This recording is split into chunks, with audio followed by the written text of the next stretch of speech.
নমস্কার বন্ধুরা, আবার আরও একটি ভিডিও নিয়ে চলে এসেছি তোমাদের জন্য। আমরা এবার ঘুরতে গেছিলাম বইচির ইঞ্চুড়া কালীবাড়ি। বইচি স্টেশন থেকে এটা যেতে হয় টোটো করে। টোটো মাথাপিছু ভাড়া 25 থেকে 30 টাকা নেয়। এটা অনেকটা গ্রামের ভেতরে, তাই মিনিট 20 মতন সময় লাগে পৌঁছানোর জন্য। তো প্রথম অবস্থায় আমরা ব্যাপারটা বুঝতে পারছিলাম না, যে জিজ্ঞেস করছিল যে তোমরা কার কাছে যাবে। তারপর বুঝতে পারলাম যে দুই ভাইয়ের দুটি মন্দির, একটি পুরনো একটি নতুন। নব্য মন্দিরটা প্রথমে আমরা দর্শন করলাম, করে এলাম, দেখতে ভালোই সুন্দর। তারপর আমরা পুরাতন মন্দিরটিতে গেছিলাম।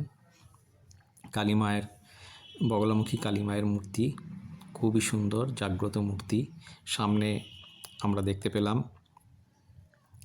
পঞ্চমুণ্ডীর আসন, তার উপর অধিষ্ঠিত বগলামুখী কালী এবং যজ্ঞকুণ্ড, সেই সঙ্গে হাঁড়িকাঠ সবই আমরা দেখতে পেলাম এবং বেশ ভালোই লাগছিল। এবং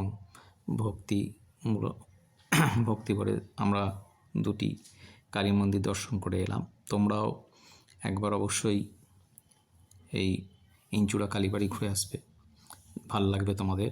কালী মূর্তিটি খুবই সুন্দর এবং অনেকক্ষণ ধরে বসে দেখতে পারলে মনে অটোমেটিক্যালি একটা ভক্তি চলে আসবে এবং গ্রাম্য পরিবেশও এখানেও তোমরা দেখতে পাবে।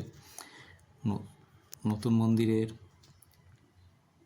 বাইরে অনেকটা গাছপালা এবং ফুলও লাগানো আছে, তোমরা দেখতে পাবে। যাই হোক, তোমরা অবশ্যই ভিডিওটি ভালো লাগলে শেয়ার এবং কমেন্টস করবে। ধন্যবাদ।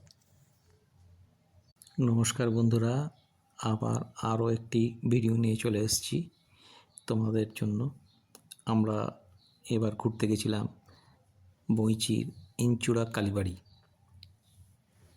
বইচি স্টেশন থেকে এটা যেতে হয় টোটো করে। টোটো মাথাপিছু ভাড়া 25 থেকে 30 টাকা নেয়। এটা অনেকটা গ্রামের ভেতরে, তাই মিনিট 20 মতন সময় লাগে পৌঁছানোর জন্য।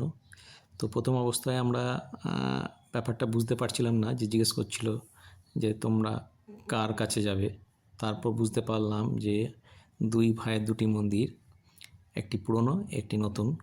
নব্য মন্দিরটা প্রথমে আমরা দর্শন করলাম, করে এলাম, দেখতে ভালোই সুন্দর। তারপর আমরা পুরাতন মন্দিরটিতে গেছিলাম।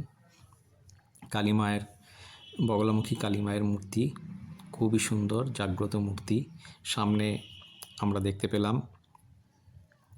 পঞ্চমুণ্ডীর আসন, তার উপর অধিষ্ঠিত বগলামুখী কালী এবং যজ্ঞকুণ্ড, সেই সঙ্গে হাঁড়িকাঠ সবই আমরা দেখতে পেলাম এবং বেশ ভালোই লাগছিল এবং